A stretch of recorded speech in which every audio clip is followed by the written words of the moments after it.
Salomatmisizlar? Bugun biz darsimizda qattiq jismlarning, suyuqliklarning va gazlarning besimini tepishni o'rganamiz. Qanday unutsa, boshlaylik. Eng birinchisi bizda qattiq jismlarning besimi deydi. Bu yerda masalan biz bir qattiq jism olaylik. Masalan, u telefon bo'lsin. Bizning eng jiq ishlatadigan narsamiz telefon, durustmi? Mushu telefonni biz jo'zni ustiga qo'ysak, har qanday jismning o'tgan darslarda biz o'tgandik kuchlarning turlari degan yerda. Shu yerda nima degandik? Har qanday jismning har qachon ig'irlik kuchi bo'ldi yer betida. Shu ig'irlik kuchi F kuchi sentrga tortdim tövanga qarab. Shu vaqtida mushu ta'sir qilayotgan maydonni S qa nisbati, buni telefonning maydonni S deb qo'ysak, mushu kuchning ta'sir qilayotgan maydonga nisbatini biz besim deb ataymiz. Bu yerda deb ketadiganimiz shu qattiq jismlarda kuch qaysi tarafga qarasa, besim shu tarafga qaraydi. Besimni P harfi bilan belgilaymiz. Pressure deb.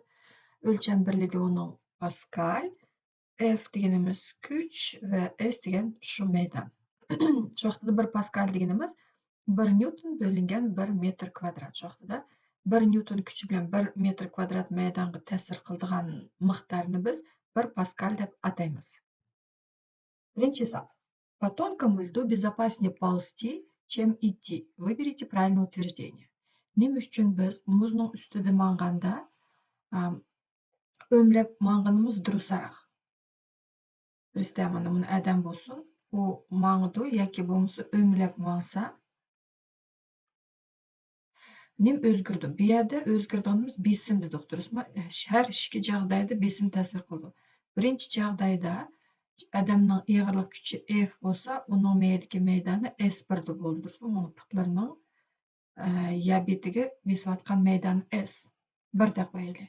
Ikkinchi joyda biz уже o'mlab mangsak, bizning miyadagi maydonimiz S2 deb qo'yaylik, o'sidi. Shu vaqtida B1 deb qo'ysam mayli, B2 dan bo'ldi, F bo'lingan S2. F o'xshash qoldi, sababi birla odamni qarashtiryapmiz va ko'ryapmiz, bu yerda nima bo'lyapti? Maydon S.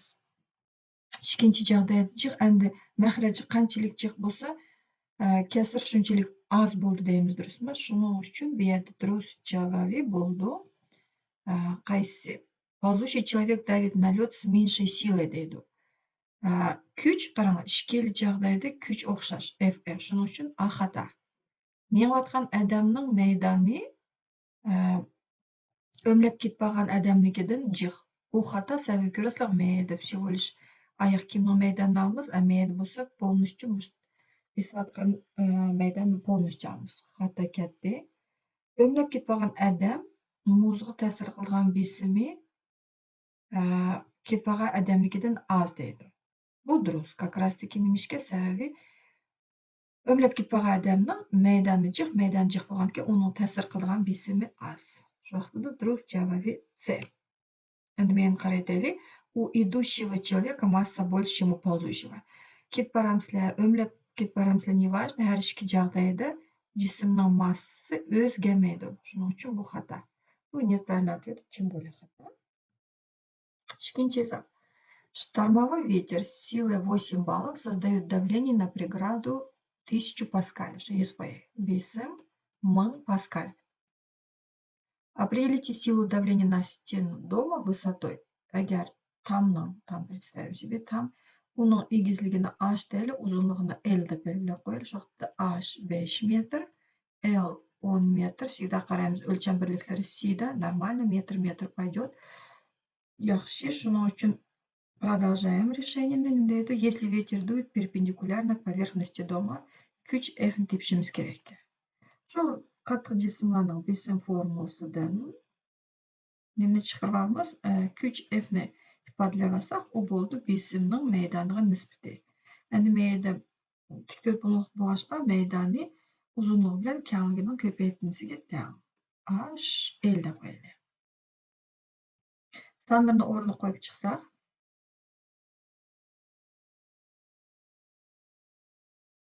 chiqadi 50 kilonewton.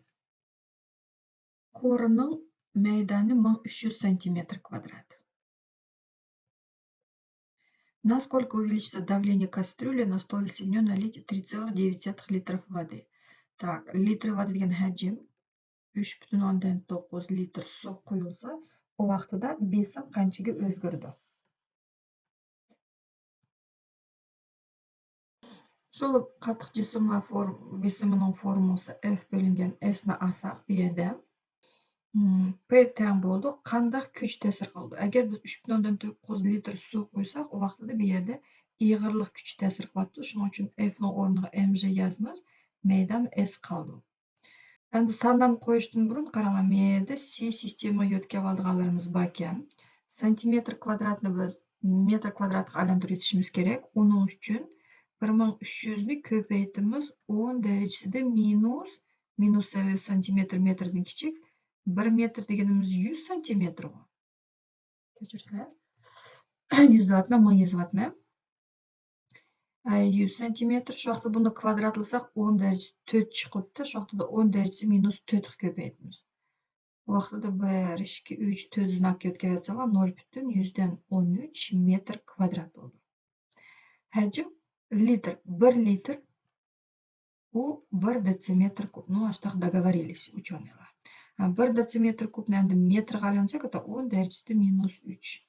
Shu vaqtida men chiqdi 3,9 10 darajasida minus 3 metr kub. Bu yerda endi suvning zichligini yozib qo'yay, u 10 darajasida 3 kilogramm bo'lingan metr kub.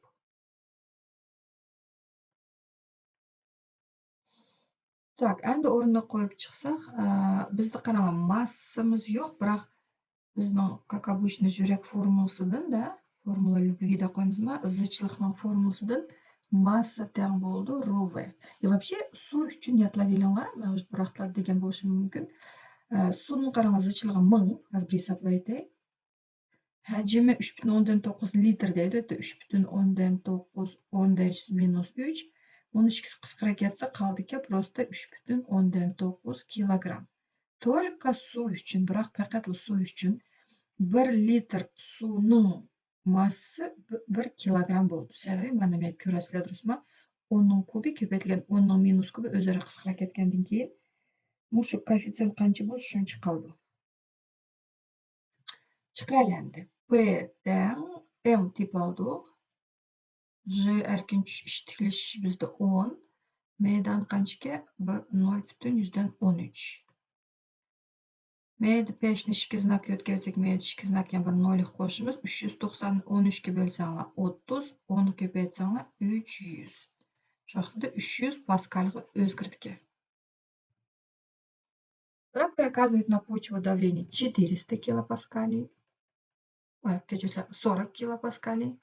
Определите его массу, если известно, что площадь одной из его двух гусениц составляет 6500 сантиметров в квадрате. Xato o'qiyapman. Traktorning massasi M tepishimiz kerak ekan. Endi men traktorni bundoq примерно yasab qo'yay. Bundoq ikkita гусеница bor, bundoq примерно yasab qo'ydim. Немножко bu yerda прям обговаривают. Опора одной из его двух гусениц важно. Qaranglar. Shu F teng emas, P teng F bo'lingan S formulasida bu yerda buni S deganimiz u bir tal chiqini maydoni. Biroq biz nimaga o'taganda traktorda uning ikki tal chiqi bor, ikki chiqi bo'lgan ekan, shu vaqtda menga ikkini unutqanman. Buni unutqansanglar xato chiqadi, сразу. Xato ответlar даже bo'lishi mumkin. Shu ig'irlik kuchi ta'sir qilyapti. Bu yerda M ni chiqarib olsak, chiqdi bizda 2S ko'paytirilgan P bo'lingan J. Yana shu C sistemaga aylantirib olsak, 40 kilopascal deganimiz 40 kilo degan 3 nollik, еще имеет 1 nollik, shu vaqtda 10 darajasi 4 paskal chiqar ekan. Santimetr kvadratni metr kvadratga aylantirish uchun ko'paytimiz, nechta ko'paytirdik? 10 darajasida minus 4 ga. Shu vaqtda 1, 2, 3, 4, 5, 4 soni 5 ni yo'tkazsak 0,65 metr kvadrat chiqdi.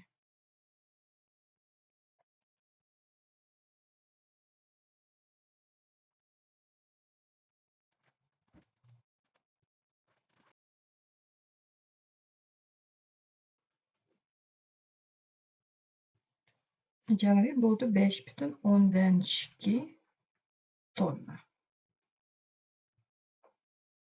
Спортсмен массой 80 килограмм скользит на коньках. Определите ширину лезвия конька, если длина конька L такое 40 сантиметр, а давление, которое оказывает спортсмен на лед, равно 333 килопаскаля. Все системы сразу yetga alaylik. 40 сантиметр deganimiz 0,4 metr. 333 kilopaskalni biz 3.3 10 derecesida kilo 3 и еще ikki soni yetkidik 5 deb yozib olaylik. Paskal. Shu besimning formulasini, как обычно, boshlaymiz. P teng F bo'lingan S.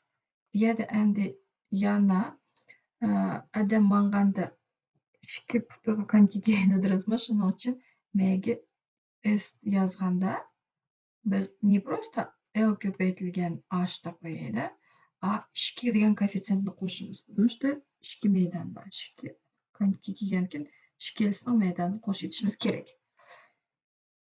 Bu yerdan tepishimiz kerak nimani deydi? Ширину лезвия. Men buni H deb belgilab qo'ydim. Shu vaqtida shu formulani H ni chiqarib olsak, qoldi bizda просто H bilan P besim o'rni o'zgardi. Koeffitsiyentini qo'yib chiqsak, chiqdi 3 millimetr.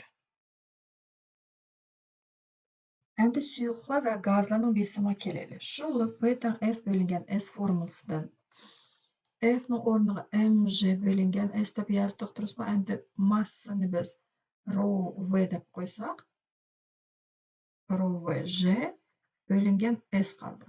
Hajm V ning o'rniga maydon S ko'paytirilgan H deb yozsak, S lar qisqara ketib kechirishlanmaydi J.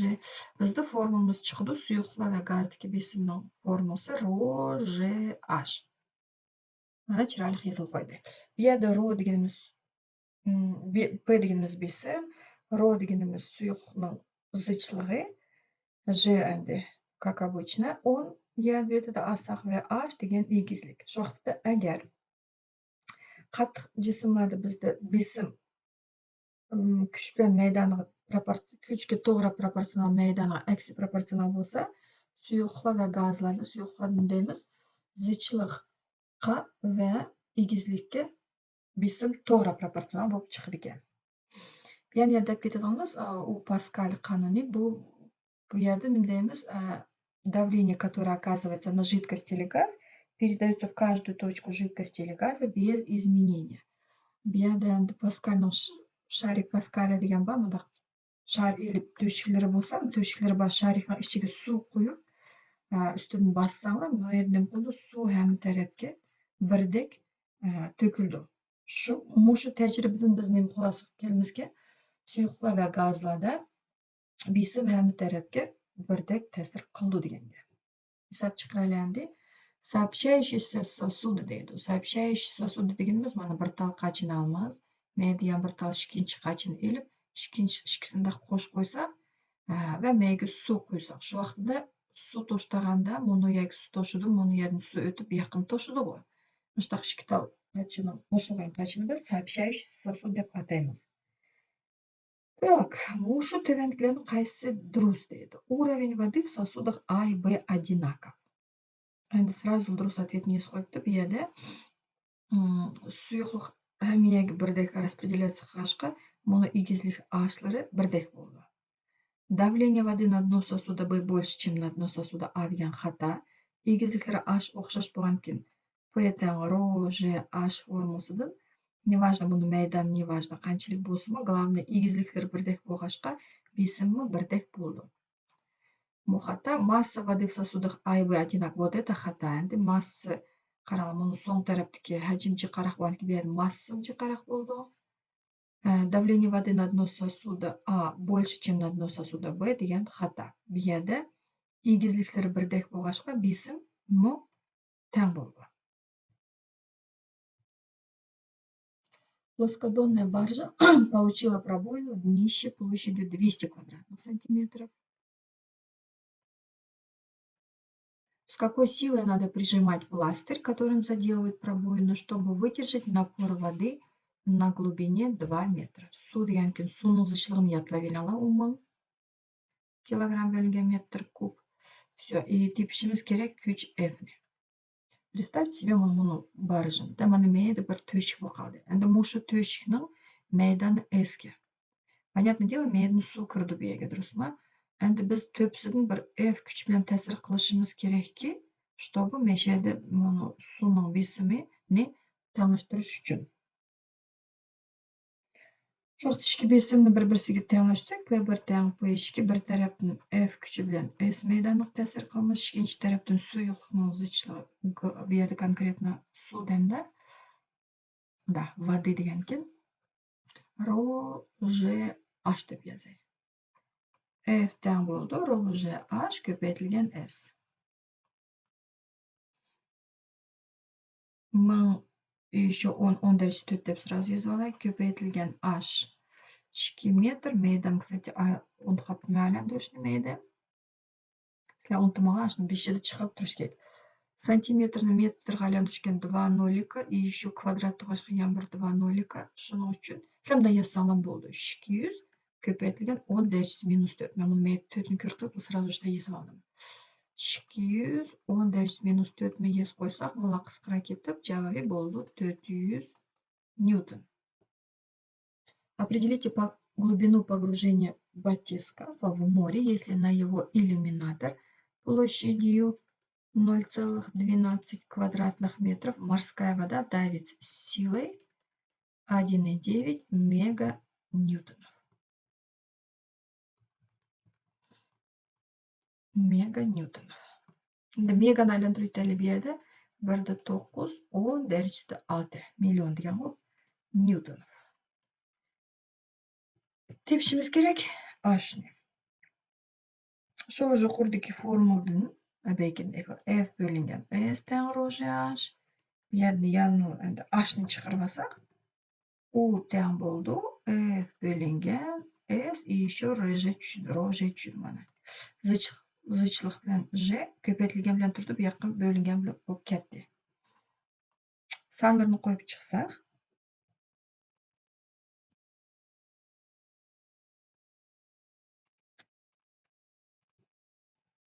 примерно 1500 шығатыды шу вақтыда метр. 1,5 километр. В цилиндрическом сосуде под слоем керосина находится 15-сантиметровый слой воды. Объем керосина в 3 раза больше. Сантиметр. Объем керосина в 3 раза больше, чем объем воды. Каково давление на дно сосуда? Например, мне сақойы. Объем керосина чықарақ жоқтыды су примерно мұны болсын. Үстіді, например, наманчелік керосин бәке. Керосин хәжімі 3 әсі жықпаған текараңа мәйданлары SS оқшашқы бейеді. Шының үшін, получается, мұны игізлік, керосинның игізлігін H2 да қойы. Он будет в 3 раза больше, чем H1. Жоқты H1 15 болса, H2 болды 45 сантиметр. Айландыру итәлі сразу в метры 0,15 имееді 0,45. Чаплаштым мәйдәвір. Так, общий бесімні теп үшін қараңа бейді ішкітал сұйылық ба, су вә керосин. Шуақта да общий бесім мұшу суның вә керосинның бесімінің қошынсығы тәм. Керосиннің ес қойы. Шуақта болды Ро су Ж H1 плюс Ро керосина Ж H2.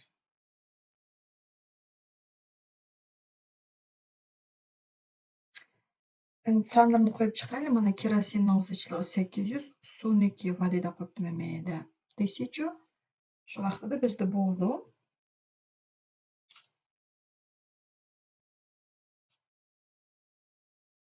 5,10 10 дәрежеде 3 паскаль.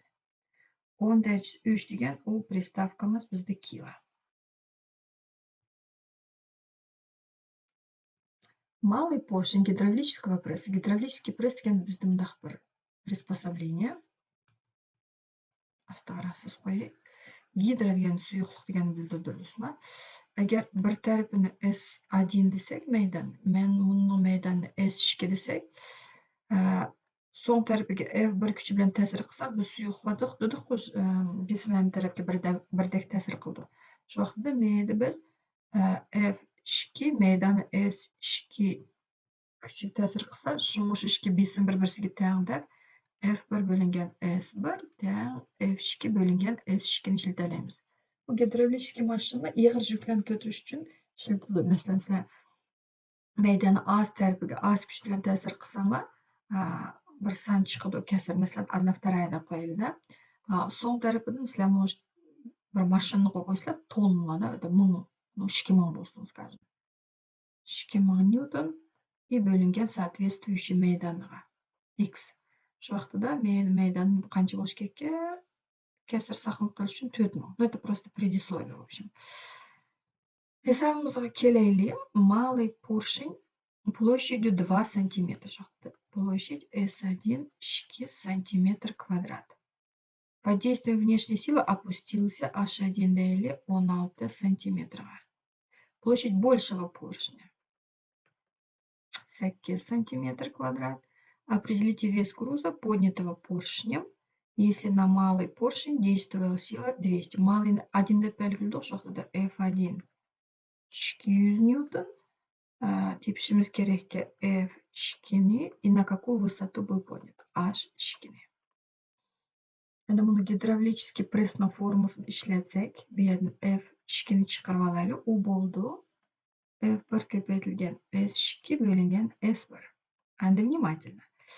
S ni bo'lgachga qarang, menda santimetrni santimetrga bo'lsanglarmi, santimetr kvadratlarni, metr kvadratlarni bo'lsanglar, ular o'zaro qisqarib ketadi. Поэтому mushundaq hisoblarda nisbat bo'lganda metrga aylantirishning hojati yo'q. Aylansam bo'ldi, потом bari qisqarib ketadi u. Так, F1 qanchaga bizda 200, S2 8 demeydi 2. Все, chiqdi 800 newton. Endi bizning buni F1 kuchimiz, buni meydan S1 ga ta'sir qilib bir какой-то H1 ga опускается. Şoqda вот здесь сколько воды у нас, объем воды опускается, meyadim shunchalik ko'tarildi, durustmi? Şoqda V1 teng V2 deb yazsak, hajmning bu yerda formulasi H1 S1 teng H2 S2 dan H2 ni chiqarib olaylik. Sanlarni qo'yib, bu yerda H qisqarg'achqa bu yerda santimetr qalaysizlar, ko'rasizlar, ответlari santimetrda. Kechirsizlar, meyda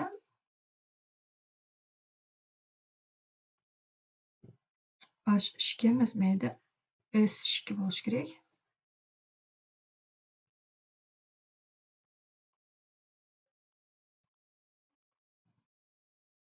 Yo'qda 800 newton и 4 santimetr deganimiz ответ A. Atmosferalik besim, endi biz bilamiz, bizning atrofimizni qurshayotgan havo bizga bir давление оказывает. Aslında endi internetda juda qiziq videolar va masalan stakanga suv quyib, stakanning ustini qog'oz bilan him yopib, переворачивать qilib bundoq tutsanglarda, buning ichidagi suv, buni qog'oz tushib ketmaydi. Nimishga? Mushu eksperiment, mushu tajribani biz как раз таки nimani ko'ramiz, что buni havoda bir besim bor. Shu besimni biz u ham tarafdan o'xshash ta'sir qildi. Shu besimni biz atmosferalik besim deb ataymiz. То есть это сила, с которой воздух давит на земную поверхность и на все находящиеся на ней предметы. Endi нормальное атмосферное давление degan narsa bor. U bizda bo'lsa, 3 yillik eksperimentga 1 metrlik trubaning ichiga nim qo'ydi, simab rtutni qo'yib, masalan, rtutni qo'ydi, keyin переворачивать qilib, тазик sepib qo'ysa, какая-то часть to'kilib ketadi, a какая-то часть qoldi ekan. Mayli shu qolgan simabning egizligi 76 santimetr bo'ldi. 1 metr qo'ygandik, shuni 24 santimetr quyilib ketib, qolgani qoldi. Shu vaqtda mushu tajriba nimani ko'rsatdi? Meyda havaning bir besimi bor ekanligini, ana shu besimni biz atmosferlik besim deb ataymiz. Shu yoqda нормальный атмосферный давление deganimiz mushu 76 millimetr rtutного stolba bo'ldi. Mana. Yoki bo'lmasa paskalga aylantirsak, u 10⁵ paskal. Bir hisobladi inogda millimetr rtutного stolbani paskalga aylantirishga uni mayli proporsiyadan chiqarsanglar, qarang 760 degan 10⁵, shu vaqtda 1 millimetr rtutного stolba degan x kres-nakres ko'paytirib chiqsanglar, buni 133 примерно chiqadi. Atmosferalik besimni o'lchaydigan asboblarni biz rtutniy barometr yoki bo'lmasa barometr aneroidlarni ishlatamiz. Так, birinchi esa barometр показывает давление 760 миллиметров ртутного столба. Выберите правильное утверждение. Если поднять барометр на крышу, показания барометра увеличится. Bu xato. Sababi biz qanchalik egiz ko'tarilsak, masalan, mayli biz turaylik ya betida durustmi? Bizning ustimizga atmosferalik besim ta'sir qiladi. Endi biz egizroq ko'tarilsak, bizga o'sha yuqoridan ta'sir qiladigan havo az bo'ladi, durustmi? Havoning действияsi. Shuning uchun чем выше мы поднимаемся, тем меньше становится атмосферное давление. То есть убывает. Показания барометра изменяются в зависимости от погоды. Buni endi bilmay tursa, inogda testni можно пока пропустить. Test qo'yadi. Точно xatolarni beshta ko'rib olaylik. Если опустить барометр, показания барометра уменьшится. Bu endi biz yuqorilasak besim aziydi, tuvalsak наоборот besim ko'paydi. Потому что mana подвалga tushib ketsanglar уже sizlarga вот сколько воздуха будет давить. Shuning uchun давление уменьшится degan xato. Buni hisobda endi давление увеличится biroq увеличится в 2 раза degan я точно не могу сказать. Sababi biz qanchalik egizlik tuvan tushdik, uni bilmaymiz. Berilganda yo'q. Shuning uchun bu xato. Endi barometrning показания o'zgarmaydi degani to'g'ri xato. Sababi tuvanga tushganda besim ko'payish kerak, yuqorilaganda besim azayish kerak. Shu vaqtda nima qildim? Bunday qilib biz под вопросом degan как раз таки durust chiqdi. В зависимости от погоды показания барометра изменяется. Bu yerda еще temperatura влиять qildi. Shuning uchun durust javobi B. Лучшие ныряльщики могут без акваланга погружаться на глубину 100 метров. Во сколько раз давление на такой глубине превышает нормальное атмосферное давление? P2 bölüngen P0 deyishimiz kerak. Atmosferlik besim nima dedik? 10⁵ paskal. Bu ma'noda yodlab oladigan sonlarning biri. Yodlab oladigan bo'ldim. Значит, H 100 metr bo'lsa, suvning ichida durustmi? Mana buni akvalang adamning suvning ichida tutsin. Vaqtida uning egizligi H bo'lsa, buni suvning besimini biz ρ H bilan topsak, suvning zichligi 1000, это 3 нолика, еще G 1 нолик 10⁵4 и H еще 10⁵2 chiqadi, 10⁵6 paskal. P bölüngen P0, 16'ni 10⁵5 ga bölersek просто qoldi 10. На какую высоту поднялся стратостат, если в ходе подъема показание уменьшилось? P1 допоили. Было 760 миллиметр ртутного столба. И болды 95 миллиметр ртутного столба. На больших высотах давление воздуха уменьшается примерно в 2 раза. То есть P2 бөлінген P1 допоим, штрихла, в 2 раза на каждые 5,5 километров. Qanchalik высотаға o'zgardi deydi. Представьте себе, mana я betida 760 bo'ldi, durustmi? Теперь besim shikasi kemaydi. Shu yoqda 760 ni 2 ga bo'lib atsanglar 380. Это вот bir qatam o'zgardi, получается biz 5,5 kilometrga yuqorildik. Теперь 380 yana в 2 раза aziydi, это bo'ldi 190.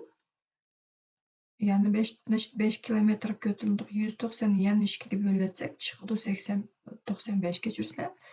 То есть в целом 3 кытым götürünsek по 5,5. O çıkıdı 16,5. Какова сила трения, действующая на пробку, если она удерживает в сосуде воздух, давление которого больше атмосферного на 25 килопаскалей? Бесим бам, даже дельта P koyay. Meydаны 2 сантиметр квадрат тепишimiz керек силу трения. Сыз қойсам болды примерно көріш үшін да мындақта қоялы, мұны еді бұны пробка тұсы. Здесь действует атмосферное давление P0, мейді действует давление внутри газа P1 да қояй, мұшу ішкісінің разницы дельта P-ге. И мұшу бесімнің разницы бізді мейді мұны пробканың арсыдaki сила трения F трения действует на площадь течения S, и тогда нем шығырмыз беді. Системасы айландырып алайық. 25 10 дәрежесі 3 паскали. Медішке 10 дәрежесі минус 4. P-тен F бөлінген S-тен дельта PS қойсам, F трения, şu беді заменяется еғілік күші емес, беді уже сүркіліш күшінің тәсірдің пробка çıkmadı da. Şu vaxtıda F-тен дельта P köpəytilген S 5 ньютон. Определите давление газа в баллоне при нормальном внешнем атмосферном давлении. То есть мейден действует атмосферное давление P0. В манометре находится ртуть, мейда ртуть плотностью 13600. Ну и высота 200 миллиметров. Мемешетл айландруйте 0,2 метра. Тепишimiz керек давление газа внутри баллона. Мұны P-не. Мұшы бесім P бізді балалар қараланың болады да. Атмосферлық бесім білен сымапның бесімінің қошындысыға тәң. Уравновешивать болады да осы уақытта. P тәң P атмосферлық плюс мәді сымапның бесімі ρ G H. Сандарының қойып шықсақ, бізді шығыды ке 127 килопаскаль. Архимед күші дейді. Әнді Архимед күші немді действовать қылды вообще сұйықлықта вә газлады дейміз. Бірақ газлады ке Архимед күші аз болғашқы біз в основном только сұйықлыққа патырылған жисімға тәсірді қылған күшінің қараштырмыз. Ашу күшіне біз выталкивающий іштәргүчі күш, яки болмаса Архимед күші деп атаймыз. Шуақытта суның ішінде сұйықлықның, не обязательно бет су, керосин болушы мүмкін, сүт болушы мүмкін, я не знаю, любой жидкость болушы мүмкін. Сұйықлықта болған жисімға тәсір қылған күшіне біз Архимед күші деп атаймыз, онда іштәргүчі күш. Енді біз материялық чекет деп қараштырсақ, оны мен центрдің дақшы қоры деп яса қойсам болды. F Архимед. Оны деп үшін нем керек ке, бізге мұны сұйықлықның зычылығы керек. Ж әркен іштікліші вә мұшы суның ішчеді туған әжім. Только суның ішчеді туған әжімге Архимед күші тәсір қылды. Шаташтыр қоймала. Ядро дегеніміз зычылық, ускорение и объем погруженной части. Закон Архимеда дает, что на тело, погруженное в жидкость или газ, действует выталкивающая сила, равная весу жидкости газа, вытесненное телом. Можно сказать, если полный стакан су қойып, ішчеге бір нем ташласаңла, мәселен, нем ташлайды, бір монетка ташлайды, дұрыс ма? 200 теңгелік тиынны ташлайды. Жоқта 200 теңгелік тиынны суға ташласа, мен егер полный болса, часть воды выльется. Или яки болмаса мензурканы епшілетсаңла, мен вещеде, скажем, было 200, а монетаны ташлаған екен 250 қалды сантиметр куб. Сол хәжім қаншалықты өзгерсе, осы хәжімнің массы равен дейді дельта В көбейтілген ρ равен весу самого тела. равен силе Архимеда F-A деп қояйық. Енді сұйықтықта 3 жағдай қарастырмыз. Соның ішіге жесім, соның үстінің үзіш мүмкін. Үзіш үшін біздің не болыш керек? Архимед күші иғырлық күшіден жиқ болыш керек. Егер Архимед күші иғырлық күшіге тең болса, вақытында тело плавает внутри жидкости дейміз. Егер сила Архимед күші иғырлық күшінің аз болса, вақытында не болды? Жесім соның ішіге чөк кетеді. Можно через силы, яки болмаса, оны зычлықлы арқылық мы есапласақ болды. Мәселен, суды алайлы, судың ішіге біз таш ташласақ, таш чөк кетеді. Сәбі ташның зычлығы соның зычлығыдан жиқ. Бірақ сол біз яғаш ташласақ, яғаш чөкмейді. Сәбі яғашның зычлығы соның зычлығыдан аз. 16 этап. Медный шарик, подвешенный к динамометру, погрузили сначала в воду, а затем в керосин. Выберите правильное утверждение. Енді су деген сразу суның зычлығын ес қояйық. Yanımdaydı керосин 800. Bunu желательно тоже ятлаваған яқшы. Справочникті берішкек әсілді, бірақ әсілі болмай қалышы мүмкін. Шының үшін ятлав еліңа. Шуақтыды Архимед күшінің формуласы РОЖВ деді тұрыз. Бұл сұйықтың, мен әстіген су емес, бұл жидкостның. Су или керосин. Медный шарик бешеды погрузили в воду, а потом в керосин. В керосине на шарик действует больше выталкивающая сила. Керосин, выталкивающая сила Архимеда, она равна, зависит от плотности. Жоқтыда зычлық қанчелік жиқ болса, іштәргіч көчімі шынчелік жиқ болды. Бізді керосиннің зычлығы судекетін аз, шының үшін біріншісі хата. Выталкивающая сила в керосине должна быть меньше, чем в воде. При погружении шарика в любую жидкость показание динамометра увеличится. Бұл мұхата, әгер сілі жисімні хавады өлчісаңла, оны медный шарикны. И еплі оны суғы сеп, суды өлчісаңла, сұйықтықты, то есть мұны показаниесі, наоборот, аз екеді. Немешке? Потому что суды сіледі Архимед күші действует. Например, бір челек суны еріқ сеп, еріқнақ жеді, мдақ ләліп ойынсаңы ендіктек кажется. Судың сразу шыққасан ой, мұны еғіркеде қасылы. Потому что суда мұны Архимед күші сіләге ярдан берді. Шының үшін суда жесімнің иғырлығы аз еді. Хавада уже жиқ болды. В обоих случаях объем вытесненной жидкости одинаков. Бұл әнді дұрыс, сәбәбі біз шарикны, неважно, суғы салымыз, керосинның салымыз, один и тот же шарик, шының үшін бұл дұрыс. Әндікләнімішке хата. И в керосине и в воде на шарик действует одинаково по величине выталкивающая сила хата, сәбәбі су білен керосинның зычлығы разный болған кен Архимед күшімі әр түрлік болды. Керосинді іштергіч күш нолығыдан вообще хата. Немешке, потому что керосин зычлығы 8 болған кен, там какое-то число точно болды. Он ята. Какую силу надо приложить к пробковому кубику с ребром 0,5, чтобы удержать его под водой? Ребро А деп қояйық. Плотность зычлығы 240 килограмм метр куб. Енді представьте себе мұндағы мәйді бір кубик болсын. Оны енен қылшымыз керекке.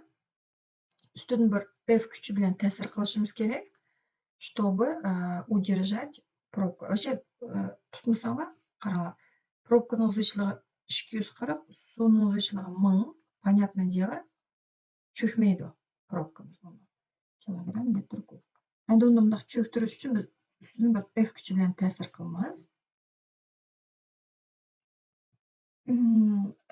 Ve yani şu pробканың өзінің массы болғашқы төвенге қарайды еще иғырлық күші mg, может вниз две силы действует, астыдан жоғары қарап F Архимеда действует қылатыды, әнді мұшылар бір-бірсінен қылдыке, тәуіш түрдіке. Шоқты беді күш F-ін тепішчің, F Архимед деген ро, Ж, В, евітіміз mg. Беді С-де қойы сұйықлықты вадыйма бізді вадыйге. Минус mg. M'ның орнына ро пробки, Ж, В деп ясам. Сразу қойсаңа болды, бірақ жв оқышыған ке, давайте ро воды минус ро пробки деп жв көбейтілді. 1000 айланған 240 көбейтілген ж10. Әнді кубикінің хәжімі у а куб дұрыс ма? Şu вақытында 0,1125. Çıkıdı 950. Определите объем куска алюминия, на который в керосине действует выталкивающая сила. Плотность алюминия 2700. Плотность керосина 800. Мен сәл німі қапты мейді. Шұқырчы қапты, ладно. 800 килограмм бөлінген метр куб.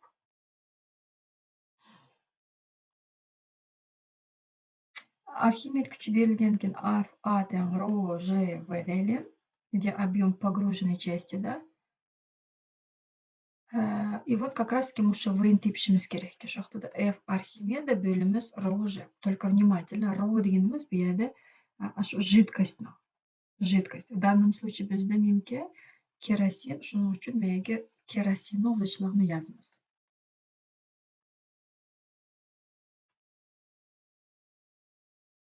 И он шығыды примерно 1,5. Но 1,6 да қойы, 1,6 дециметр куб. Әң ближайший мушке. Ол жен иногда 10, иногда 9,8 алмыз. Шының үшін мен примерно 1,5 шығын, 1,5-ның әң еқінсан 1,6 кем. При погрузке на дно на судно 400 тонн груза сразу 4, 10 дәрежесі 3, еще 2, 5 та қоячы ұмытқамайдығанға. Увеличилось на высоту деген кен 40 сантиметр. Определите площадь горизонтального сечения S. Представьте себе, вот оно, судно, друзьма, беге, жүк М ташлағанда беге немқотке H егізлікке опускается. Шу чағда бесі бір тараптың F бөлінген S, ішкенші тараптың ро Ж H, имешен S-ні чықырвасақ, F бөлінген ро Ж H қалды.